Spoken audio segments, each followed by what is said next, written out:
प्राचीन काल में मनोहर नगर में पीठत नाम का एक अनाथ ब्राह्मण रहता था। वह भगवती दुर्गा का भक्त था। उसके संपूर्ण सद्गुणों से युक्त सुमति नाम की एक अत्यंत सुंदर कन्या उत्पन्न हुई।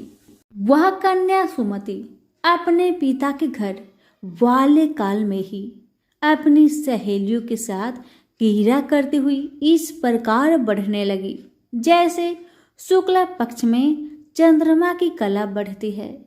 उसका पिता प्रतिदिन जब दुर्गा जी की पूजा करके होम किया करता, वह उस समय नियम से वहां उपस्थित रहती। एक दिन सुमति अपनी सखियों के साथ खेल में लग गई और भगवती के पूजन में उपस्थित नहीं हो पाई। उसके पिता को पुत्री की ऐसी असावधानी देखकर क्रोध आया और वह पुत्री से कहने लगा, अरे दुष्ट पुत्री, आज तूने भगवती का पूजन नहीं किया, इस कारण मैं किसी कुष्ठ रोगी या दरिद्र मनुष्य के साथ तेरा विवाह करूंगा। पिता का ऐसे वचन सुनकर सुमति को बड़ा दुख हुआ और पिता से कहने लगी, पिताजी, मैं आपकी कन्या हूँ तथा सब तरह आपके अधीन हूँ। जैसी आपकी इच्छा हो वैसा ही करो। राजा से, कुष्ठी से, दरिद्र से अथवा जिसके साथ चाहो मेरा विवाह कर दो, पर होगा वही जो मेरे भाग्य में लिखा है। मेरा तो अटल विश्वास है, जो जैसा कर्म करता है उसको कर्मों के अनुसार वैसा ही फल प्राप्त होता है। क्योंकि कर्म करना मनुष्य के अधीन है, पर फल देना ईश्वर के अधीन है। जैसे अग्नि में पड़ने से तृणादि उसको अधिक प्रतिपद कर देते हैं, इस प्रकार कन्या के निर्भयता से कहे हुए वचन सुन उस ब्राह्मण ने क्रोधित हो अपनी कन्या का विवाह एक कुष्ठी के साथ कर दिया और अत्यंत क्रोधित हो पुत्री से कहने लगा, हे पुत्री, अपने कर्म का फल भोगो। देखो भाग्य के भरोसे रहकर क्या क्या करती हो। पिता के ऐसे कटुक वचनों को सुमति मन में विचार करने लगी, अहो मेरा बड़ा दुर्भाग्य है जिससे मुझे ऐसा पति मिला। इस तरह अपने दुख का विचार करती हुई वह कन्या अपने पति के साथ वन में चली गई और डरावने कुशा युक्त उस निर्जल वन में उन्होंने वह रात बड़े कष्ट से व्यतीत की। उस गरीब बालिका की ऐसी दशा देख देवी भगवती ने पूर्व पुण्य के प्रभाव से प्रकट हो सुमति से कहा, हे दीन ब्राह्मणी, मैं तुमसे प्रसन्न हूँ, तुम जो चाहो सो वरदान मांग सकती हो। भगवती दुर्गा का यह वचन सुन ब्राह्मणी ने कहा, आप कौन हैं? वह सब मुझसे कहिए। ब्राह्मणी का ऐसा वचन सुन देवी ने कहा कि मैं आदि शक्ति भगवती हूँ और मैं ही ब्रह्म विद्या व सरस्वती हूँ। प्रसन्न होने पर मैं प्राणियों का दुख दूर कर उनको सुख प्रदान करती हूँ। हे ब्राह्मणी, मैं तुझ पर तेरे पूर्व जन्म के पुण्य के प्रभाव से प्रसन्न हूँ। तुम्हारे पूर्व जन्म का वृत्तांत सुनाती हूँ, सुनो। तू पूर्व जन्म में निषाद भील की स्त्री थी और अति पतिव्रता थी। एक दिन तेरे पति निषाद ने चोरी की। चोरी करने के कारण तुम दोनों को सिपाहियों ने पकड़ लिया और ले जाकर जेल खाने में कैद कर दिया। उन लोगों ने तुझको और तेरे पति को भोजन भी नहीं दिया। इस प्रकार नवरात्रि के दिनों में तुमने न तो कुछ खाया और न जल ही पिया। इस प्रकार 9 दिन तक नवरात्र का व्रत हो गया। हे ब्राह्मणी, उन दिनों में जो व्रत हुआ, इस व्रत के प्रभाव से प्रसन्न होकर मैं तुझे मनोवांछित वर देती हूँ। तुम्हारी जो इच्छा हो सो मांगो। इस प्रकार दुर्गा के वचन सुन ब्राह्मणी बोली, अगर आप मुझ पर प्रसन्न हैं तो हे दुर्गे, मैं आपको प्रणाम करती हूँ। कृपा करके मेरे पति का कोढ़ दूर करे।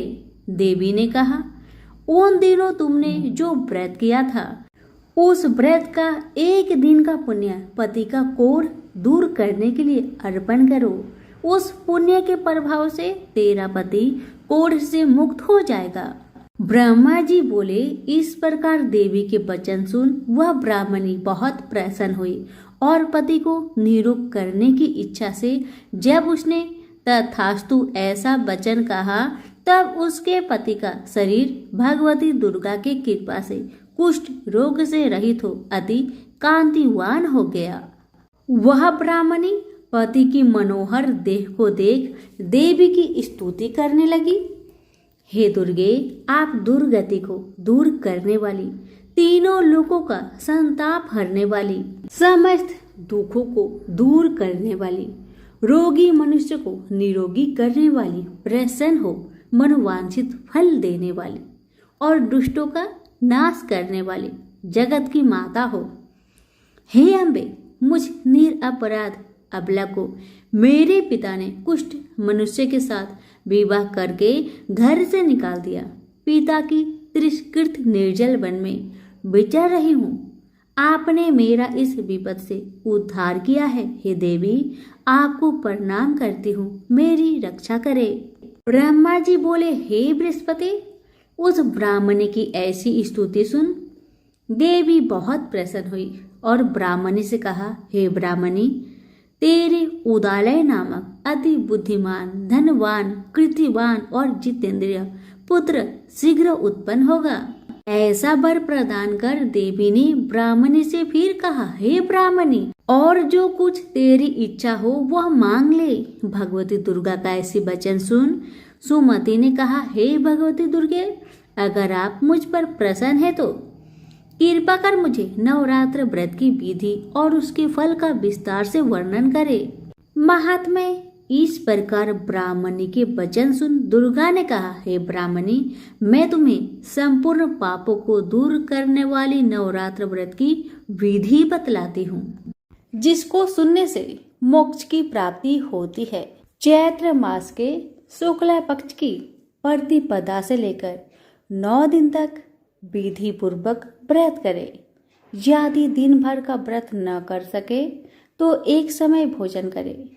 विद्वान ब्राह्मणों से पूछकर घट स्थापना करे और वाटिका बनाकर उसको प्रतिदिन जल से सींचे। महाकाली, महालक्ष्मी और महासरस्वती देवी की मूर्तियां स्थापित कर उनकी नित्य विधि सहित पूजा करे और पुष्पों से विधि पूर्वक अर्घ्य दे। बिजौरा के फल से अर्घ्य देने से रूप की प्राप्ति होती है। जायफल से अर्घ्य देने से कीर्ति, दाख से अर्घ्य देने से कार्य की सिद्धि होती है। आंवले से अर्घ्य देने से सुख की प्राप्ति और केले से अर्घ्य देने से आभूषणों की प्राप्ति होती है। इस प्रकार पुष्पों व फलों से अर्घ्य देकर व्रत समाप्त होने पर 9वें दिन यथा विधि हवन करे। खांड, घी, गेहूं, शहद, जौ, तिल, बेल, नारियल, दाख और कदम आदि से हवन करे। गेहूं से होम करने से लक्ष्मी की प्राप्ति होती है। खीर एवं चंपा के पुष्पों से धन की और बेल पत्तों से तेज व सुख की प्राप्ति होती है। आंवले से कीर्ति की और केले से पुत्र की, कमल से राज सम्मान की और दाखों से संपदा की प्राप्ति होती है। खांड, घी, नारियल, शहद, जौ और तिल तथा फलों से होम करने से मनोवांछित वस्तु की प्राप्ति होती है। व्रत करने वाला मनुष्य इस विधि विधान से होम कर आचार्य को अत्यंत नम्रता के साथ प्रणाम करे और यज्ञ की सिद्धि के लिए उसे दक्षिणा दे। इस प्रकार बताई हुई विधि के अनुसार जो व्यक्ति व्रत करता है उसके सब मनोरथ सिद्ध होते हैं। इसमें तनिक भी संदेह नहीं है। इन 9 दिनों में जो कुछ दान आदि किया जाता है उसका करोड़ों गुना फल मिलता है। इस नवरात्र व्रत करने से अश्वमेघ यज्ञ का फल मिलता है। हे ब्राह्मणी, इस संपूर्ण मनोकामनाओं को पूर्ण करने वाले उत्तम व्रत को तीर्थ, मंदिर अथवा घर में विधि के अनुसार करें। ब्रह्मा जी बोले, हे बृहस्पति, इस प्रकार ब्राह्मणी को व्रत की विधि और फल बताकर देवी अंतर ध्यान हो गई। जो मनुष्य या स्त्री इस व्रत को भक्ति पूर्वक करता है वह इस लोक में सुख प्राप्त कर अंत में दुर्लभ मोक्ष को प्राप्त होता है। हे बृहस्पति, यह इस दुर्लभ व्रत का महात्म्य है जो मैंने आपको बतलाया है। यह सुन बृहस्पति जी आनंद से प्रफुल्लित हो ब्रह्मा जी से कहने लगे, हे ब्राह्मण, आपने मुझ पर अति कृपा की जो मुझे इस नवरात्र व्रत का महात्म्य सुनाया। ब्रह्मा जी बोले कि हे बृहस्पति, यह देवी भगवती सर्वशक्ति संपूर्ण लोकों का पालन करने वाली है। इस महादेवी के प्रभाव को कौन जान सकता है? बोलो देवी भगवती की जय। काली 10 महाविद्याओं में प्रथम है। महाभागवत के अनुसार महाकाली ही मुख्य है और उन्हीं के उग्र और सौम्य 2 रूपों में अनेक रूप धारण करने में समर्थ है। विद्यापति भगवान शिव की शक्तियां ये महाविद्याएं अनंत सिद्धियां प्रदान करने में समर्थ है। दार्शनिक दृष्टि से भी काल तत्व की प्रधानता सर्वोपरि है, इसलिए महाकाली या काली ही समस्त विद्याओं की आदि है, अर्थात उनकी विद्यामय विभूतियां ही महाविद्याएं हैं। ऐसा लगता है कि महाकाल की प्रियतमा काली ही अपने दक्षिण और वाम रूपों में 10 महाविद्याओं नाम से विख्यात हुई। बृहद नील तंत्र में कहा गया है कि रक्त और कृष्ण भेद से काली ही 2 रूपों में आदि शिष्ट है। कृष्णा का नाम दक्षिणा और रक्त वर्णा का नाम सुंदरी है। माँ काली की व्रत कथा। काली का पुराण में कथा आती है कि एक बार हिमालय पर अवस्थित मतंग मुनि के आश्रम में जाकर देवताओं ने महामाया की स्तुति की। स्तुति से प्रसन्न होकर मतंग वनिता के रूप में भगवती ने शरीर से काले पहाड़ के समान वर्ण वाली एक दिव्य नारी का प्रकट हुआ।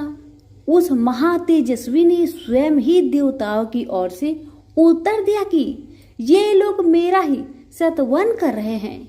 वे काजल के समान कृष्णा थी, इसलिए उनका नाम काली पड़ा। दुर्गा सप्तशती के अनुसार एक बार शुभ निशुभ के अत्याचार से व्यतीत होकर देवताओं ने हिमालय पर जाकर देवी सूक्त से देवी की स्तुति की। तब देह से कौशिकी का प्रकट्य हुआ। कौशिकी के अलग होते ही पार्वती का स्वरूप कृष्ण हो गया, जो काली नाम से विख्यात हुआ। माँ काली को नील रूपा होने के कारण तारा भी कहते हैं। नारद 5 रात्र के अनुसार एक बार काली के मन में आया कि वे पुनः गौरी हो जाए। यह सोचकर वे अंतर ध्यान हो गई। शिव जी ने नारद से उनका पता पूछा। नारद जी ने उनसे सेमरू के उत्तर में देवी के प्रत्यक्ष उपस्थित होने की बात कही। शिव जी की प्रेरणा से नारद जी वहां गए। उन्होंने देवी जी से शिव जी के साथ विवाह का प्रस्ताव रखा। प्रस्ताव सुनकर देवी क्रुद्ध हो गई और उनकी देह से एक षोडशी विग्रह प्रकट हुई और उससे छाया विग्रह त्रिपुर भैरवी का प्रकट हुआ। प्रेम से बोलिए महाकाली मैया की जय। अब जानिए महाकाली की उपासना विधि। काली की उपासना में संप्रदायगत भेद है। प्राय 2 रूपों में इनकी उपासना का प्रचलन है। भाव बंधन मोचन में काली की उपासना सर्वोत्कृष्ट कही जाती है। शक्ति साधना के 2 पीठों में काली की उपासना श्याम पीठ पर करने योग्य है।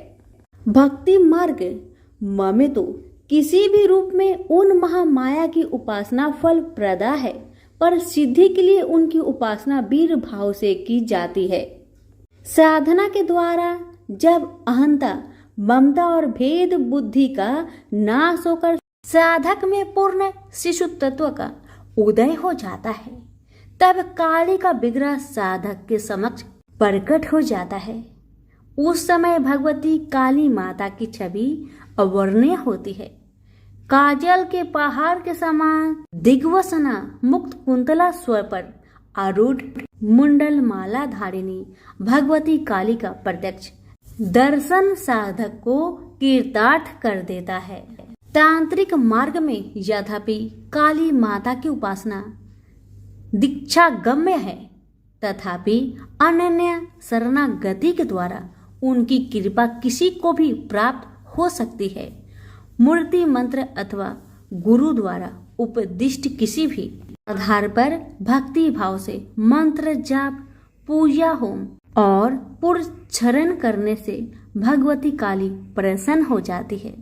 उनकी प्रसन्नता से साधक को सहज ही संपूर्ण अभिष्टों की प्राप्ति हो जाती है। प्रेम से बोलिए महाकाली मैया की जय हो। माता रानी की कृपा सभी भक्तों पर सदा बनी रहे। हिंदू धर्म में माँ काली का प्रमुख स्थान है।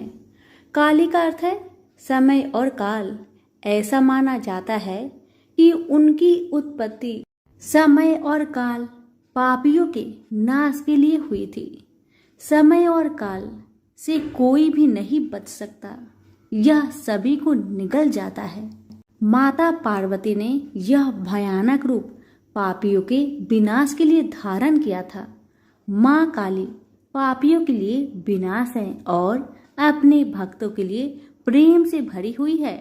जो भी प्राणी सच्चे मन से माँ की भक्ति करता है, माँ उसे मनोवांछित फल देती है।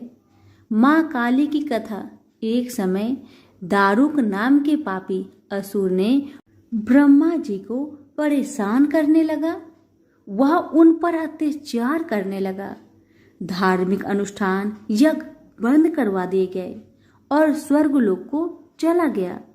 सभी देवता विचलित होकर ब्रह्मा जी और विष्णु जी के पास सहायता मांगने के लिए चले। ब्रह्मा जी ने बताया कि दारू का नाश सिर्फ स्त्री के हाथों से हो सकता है। सभी बड़े देवता भी उससे युद्ध में हार चुके थे। अंत में यह निश्चय किया गया कि दारू का वध भगवान शिव की पत्नी माता पार्वती करेगी। भगवान शिव ने अपना तीसरा नेत्र खोलकर भयानक और प्रचंड महाकाली को जन्म दिया। उनका शरीर काले रंग का था और माँ काली के माथे पर तीसरा नेत्र और चंद्र रेखा भी, उनके हाथों में त्रिशूल और कई प्रकार के अस्त्र शस्त्र थे। महाकाली के प्रचंड रूप को देखकर सभी देवता थर थर कांपने लगे और वहां से भागने लगे। युद्ध में दारुक महाकाली से पराजित हुआ और इस तरह उस दुष्ट का अंत हुआ। महाकाली के भयानक रूप से चारों तरफ अग्नि की भयानक लपटें उत्पन्न हो गई। महाकाली के क्रोध को सिर्फ भगवान शंकर ही रोक सकते थे, इसलिए उन्होंने एक बालक का अवतार लिया। भगवान शिव शमशान पहुंचे और वहां बालक के रूप में लेटकर रोने लगे। छोटा बालक को देखकर महाकाली का क्रोध शांत हो गया। उनके हृदय में ममता भावना जागृत हो गई। उन्होंने शिव रूपी उस छोटे बालक को उठा लिया और अपने स्थानों से दूध पिलाने लगी। इस प्रकार से शिव जी ने उनके क्रोध को पी लिया। इस प्रकार महाकाली का भयानक और प्रचंड क्रोध शांत हुआ। उसके बाद महाकाली मूर्छित हो गई। उन्हें होश में लाने के लिए भगवान शिव ने तांडव नृत्य किया। होश में आने पर वह पुनः माता पार्वती के रूप में आ चुकी थी। माता पार्वती भगवान शिव का नृत्य देखकर नृत्य करने लगी, जिसके कारण उन्हें योगिनी का नाम से भी पुकारा जाता है। इसके अलावा महाकाली ने महिषासुर, चंडमुंड, रक्तबीज, शुभ निशुभ जैसे राक्षसों का व्रत किया था। इसलिए 10 महाविद्याओं में से महाकाली प्रथम महाविद्या है। प्रेम से बोलिए माँ काली की जय हो। हर महीने में एक बुढ़िया माई तुलसी माता का पूजन और सींचन करती और साथ में कहती, हे तुलसी माता सत की दाता, मैं तेरा बिडला सींचती हूँ, मुझे बहू दे, पीताम्बर की धोती दे, मीठा मीठा घास दे, बैकुंठा में बास दे, चटक की चाल दे, पतक की मौत दे, चंदन का काठ दे, रानी सा राज दे, दाल भात का भोजन दे, 11 की मौत दे, श्री कृष्ण का कांधा दे। बूढ़ी माई की ये सभी बातें सुनकर तुलसी माता सूखने लगी तो भगवान ने पूछा कि हे तुलसी, तुम क्यों सूख रही हो? भगवान की बातें सुन तुलसी माता कहने लगी कि एक बुढ़िया माई मेरे पास रोज आती है और वह पूजन करके यही बात कह जाती है। मैं सब बात को पूरा कर दूंगी, लेकिन भगवान कृष्ण का कंधा कहाँ से लाऊंगी?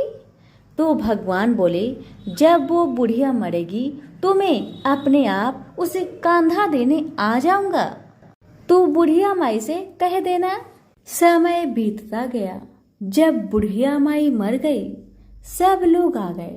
जब माई को ले जाने लगे तो वह किसी से न उठी। तब भगवान एक 12 बरस के बालक का रूप धारण करके आए। बालक ने कहा, मैं कान में एक बात कहूंगा तो बुढ़िया माई उठ जाएगी। बालक ने कान में कहा, बुढ़िया माई मन की निकाल ले, पीताम्बर की धोती ले, मीठा मीठा घास ले, बैकुंठा बास ले, चटक की चाल ले, पटक की मौत ले, कृष्णा जी का कांधा ले। यह सुनकर बुढ़िया माई हल्की हो गई। भगवान ने कंधा दिया और बुढ़िया माई को मुक्ति मिल गई। हे तुलसी माता, जैसे बुढ़िया माई को मुक्ति थी वैसे सबको देना। प्रेम से बोलिए तुलसी मैया की जय हो। एक समय की बात है। काशी निवासी धनंजय की पत्नी का नाम सुलक्षणा था। उसे अन्य सब सुख प्राप्त थे, केवल निर्धनता ही उसके दुख का ही कारण था। यह दुख उसे हर समय सताता था। एक दिन सुलक्षणा पति से बोली, स्वामी आप कुछ उद्यम करो तो काम चले, इस प्रकार कब तक काम चलेगा? सुलक्षणा की बात धनंजय के मन में बैठी और वह उसी दिन विश्वनाथ शंकर जी को प्रसन्न करने के लिए बैठ गया और कहने लगा, हे देवाधिदेव विश्वेश्वर, मुझे पूजा पाठ कुछ आता नहीं है, केवल तुम्हारे भरोसे बैठा हूँ। इतनी विनती करके वह 2-3 दिन भूखा प्यासा बैठा रहा। यह देखकर भगवान शंकर ने उसके कान में अन्नपूर्णा अन्नपूर्णा अन्नपूर्णा इस प्रकार 3 बार कहा। यह कौन है, क्या कह गया? इसी सोच में धनंजय पड़ गया कि मंदिर से आते ब्राह्मण को देखकर पूछने लगा, पंडित जी अन्नपूर्णा कौन है? ब्राह्मणों ने कहा, तू अन्न छोड़ बैठा है सो तुझे अन्न की बात ही सूझती है, जा घर जाकर अन्न ग्रहण कर। धनंजय घर गया, स्त्री से सारी बात कही। वह बोली, नाथ चिंता मत करो कि स्वयं शंकर जी ने यह मंत्र दिया है, वे स्वयं ही खुलासा करेंगे, आप फिर जाकर उनकी आराधना करो। धनंजय फिर जैसा का तैसा पूजा में बैठ गया। रात्रि में शंकर जी ने आज्ञा दी, कहा तू पूर्व दिशा में चला जा। वह अन्नपूर्णा का नाम जपता जाता और रास्ते में फल खाता, झरनों का पानी पीता जाता। इस प्रकार कितने ही दिनों तक चलता गया। वहां उसे चांदी सी चमकती वन की शोभा देखने में आई, सुंदर सरोवर देखने में आया। उसके किनारे कितनी ही अप्सराएं झुंड बनाए बैठी थी। एक कथा कहती थी और सब माँ अन्नपूर्णा इस प्रकार बार बार कहती थी। यह अगहन मास की उजेली रात्रि थी और आज से ही व्रत का आरंभ था। जिस शब्द की खोज करने वह निकला था वह उसे वहां सुनने को मिला। धनंजय ने उनके पास जाकर पूछा, हे देवियों, आप यह क्या करती हो? उन सब ने कहा, हम सब माँ अन्नपूर्णा का व्रत करती हैं। धनंजय बोला, व्रत करने से, पूजा करने से क्या होता है? या किसी ने किया भी है? इसे कब किया जाए? कैसा व्रत है और कैसी विधि है? मुझे भी कहो। वो कहने लगी, इस व्रत को सब कोई कर सकते हैं। 21 दिन तक के लिए 21 गांठ का सूत लेना चाहिए। 21 दिन यदि ना बने तो एक दिन उपवास करे। यह भी ना बने तो केवल कथा सुनकर प्रसाद ले। निराहार रहकर कथा पढ़े। कथा सुनने वाला कोई ना मिले तो पीपल के पत्तों को रख सुपारी या घृत कुमारी वृक्ष को सामने कर, दीपक को साक्षी कर, सूर्य, गाय, तुलसी या महादेव को बिना कथा सुनाए मुख में दाना न डाले। यदि भूल से कुछ पड़ जाए तो एक दिवस फिर उपवास करे। व्रत के दिन क्रोध ना करे और झूठ ना बोले। धनंजय बोला, इस व्रत के करने से क्या होगा? वो कहने लगी, इसके करने से अंधों को नेत्र मिले, लूलों को हाथ मिले, निर्धन के घर धन आए, बाझिन को संतान मिले, मूर्ख को विद्या आए। जो जिस कामना से व्रत करे माँ उसकी इच्छा पूरी करती है। वह कहने लगा, बहन, मेरे भी धन नहीं, विद्या नहीं, कुछ भी तो नहीं है। मैं तो दुखिया ब्राह्मण हूँ। मुझे इस व्रत का सूत दोगी? उन्होंने कहा, हाँ भाई, तेरा कल्याण हो, तुझे देगी। ले, इस व्रत का मंगल सूत्र ले। धनंजय ने व्रत किया। व्रत पूरा हुआ। सभी सरोवर में से 21 खंड की स्वर्ण सीढ़ी, हीरा मोती जरी प्रकट हुई। धनंजय जय अन्नपूर्णा, जय अन्नपूर्णा कहता जाता था। इस प्रकार कितनी ही सीढ़ियां उतर गया तो क्या देखता है कि करोड़ों सूर्य के प्रकाशमान अन्नपूर्णा का मंदिर है। उसके सामने स्वर्ण सिंहासन पर माता अन्नपूर्णा विराजमान है। सामने भिक्षा हेतु शंकर भगवान खड़े हैं। देवांगनाएं चावल डुलाती है। कितने ही हथियार बांधे पहरा देती है।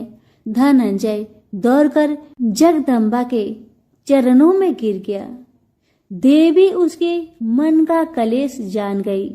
धनंजय कहने लगा, माता, आप तो अंतर्यामिनी हो, आपको अपनी दशा क्या बताऊं? माता बोली, मेरा व्रत किया है, जा, संसार तेरा सत्कार करेगा। माता ने धनंजय की जिह्वा पर बीज मंत्र लिख दिया। अब तो उसके रोम रोम में विद्या प्रकट हो गई। इतने में क्या देखता है कि वह काशी विश्वनाथ के मंदिर में खड़ा है। माँ का वरदान ले धनंजय घर आया। सुलक्षणा से सब बात कही। माता जी की कृपा से उसके घर में संपत्ति उमड़ने लगे। छोटा सा घर बहुत बड़ा गिना जाने लगा। जैसे शहद के छत्ते में मक्खियां जमा होती है, उसी प्रकार अनेक सगे संबंधी आकर उसकी बड़ाई करने लगे।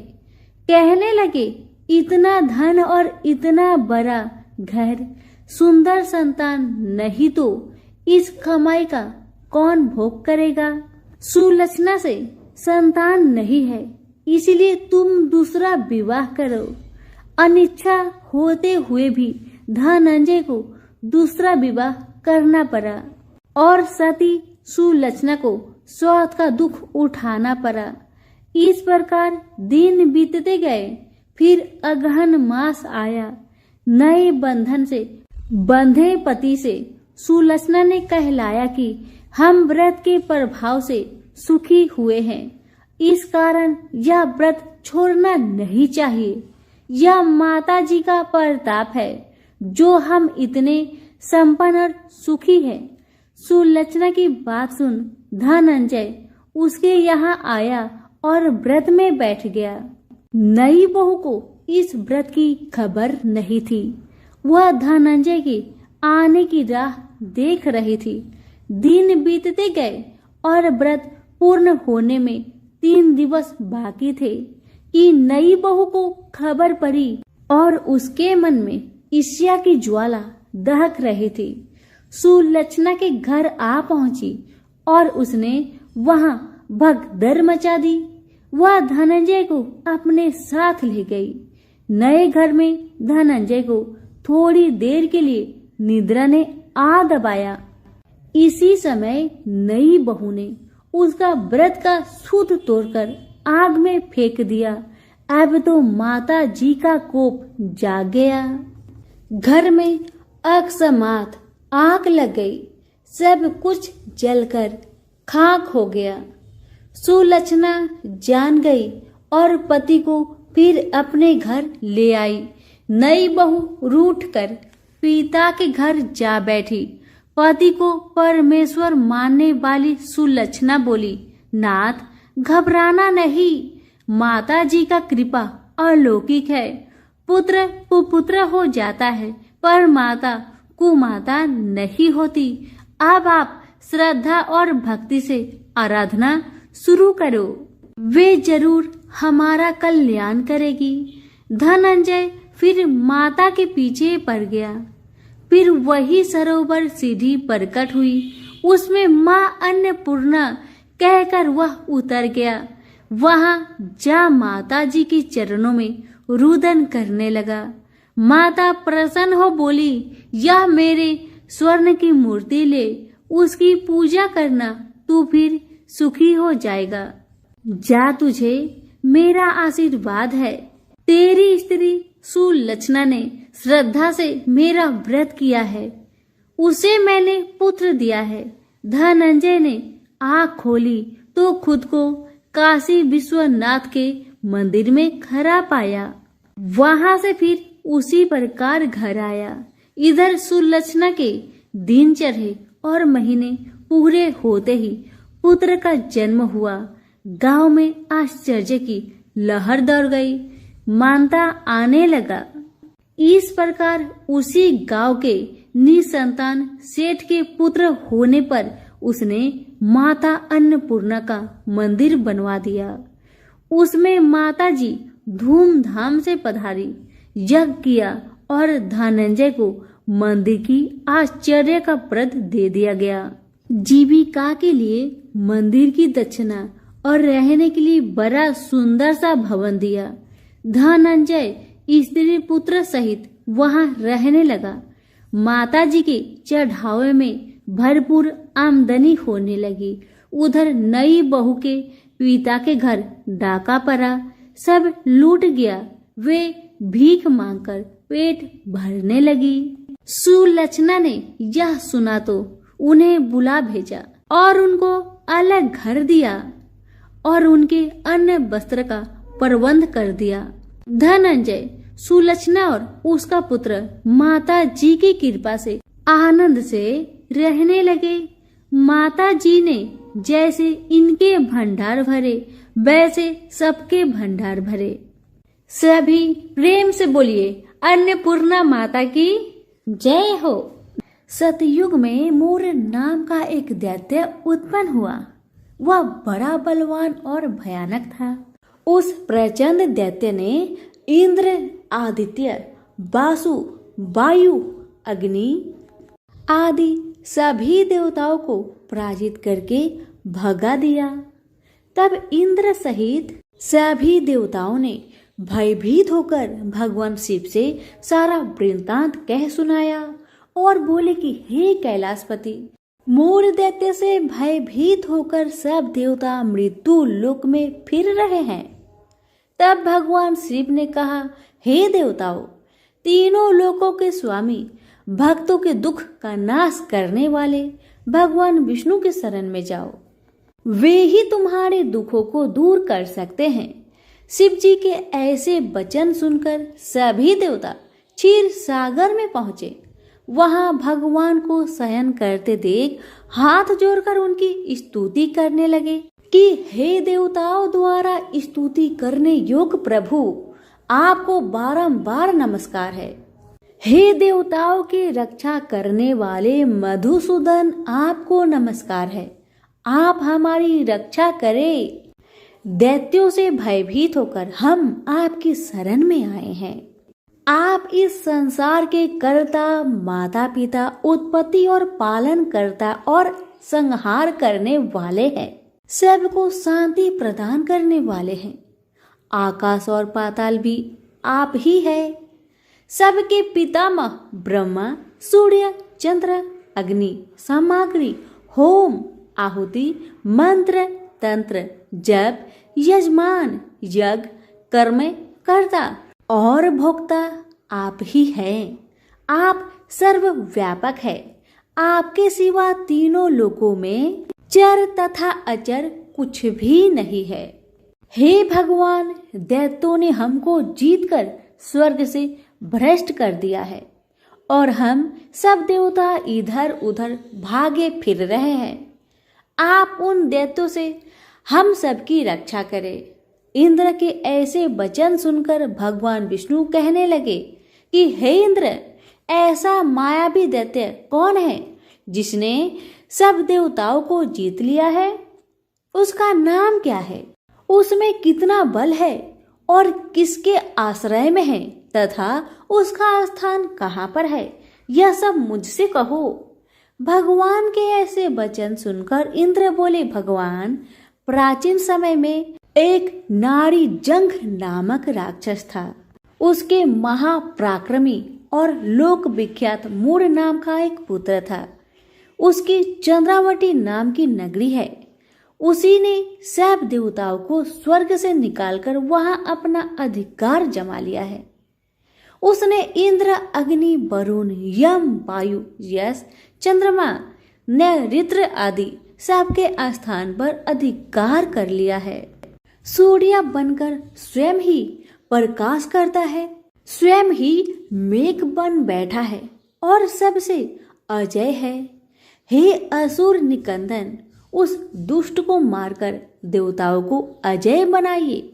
यह वचन सुनकर भगवान ने कहा, हे देवताओं, मैं शीघ्र ही उसका संहार करूंगा। तुम चंद्रावती नगरी जाओ। इस प्रकार कहकर भगवान सहित सभी देवताओं ने चंद्रावती नगरी की ओर प्रस्थान किया। उस समय जब दैत्य मूर सेना सहित युद्ध भूमि में गरज रहा था, उसकी भयानक गर्जना सुनकर सभी देवता भय के मारे चारों दिशाओं में भागने लगे। जब स्वयं भगवान रणभूमि में आए तो दैत्य उन पर भी अस्त्र शस्त्र आयुध लेकर दौड़े। भगवान ने उन्हें सर्प के समान अपने बाणों से बीध डाला। बहुत से दैत्य मारे गए, केवल मूर बचा रहा। वह अविचल भाव से भगवान के साथ युद्ध करता रहा।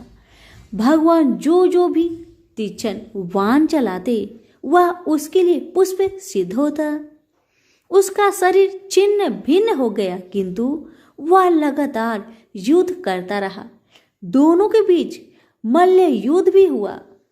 10,000 वर्ष तक उनका युद्ध चलता रहा, किंतु मूर नहीं हारा।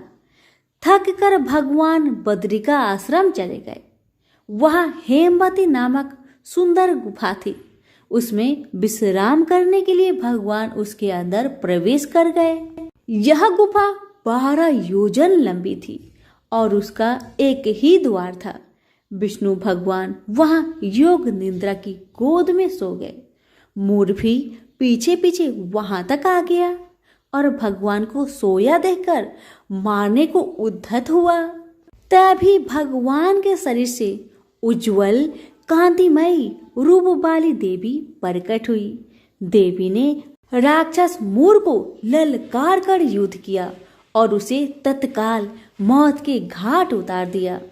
श्री हरि जब योग निद्रा की गोद से उठे तो सब बातों को जानकर उस देवी से कहा कि आपका जन्म एकादशी के दिन हुआ है, अतः आप 11 माता के नाम से पूजी जाएंगी और आपके भक्त वही होंगे जो मेरे भक्त होंगे। और हर एकादशी के दिन जो भी भक्त मेरी पूजा के साथ साथ आपकी भी पूजा करेगा और कथा को श्रद्धा पूर्वक श्रवण करेगा, उसके सारे दुख तकलीफ समाप्त हो जाएगी।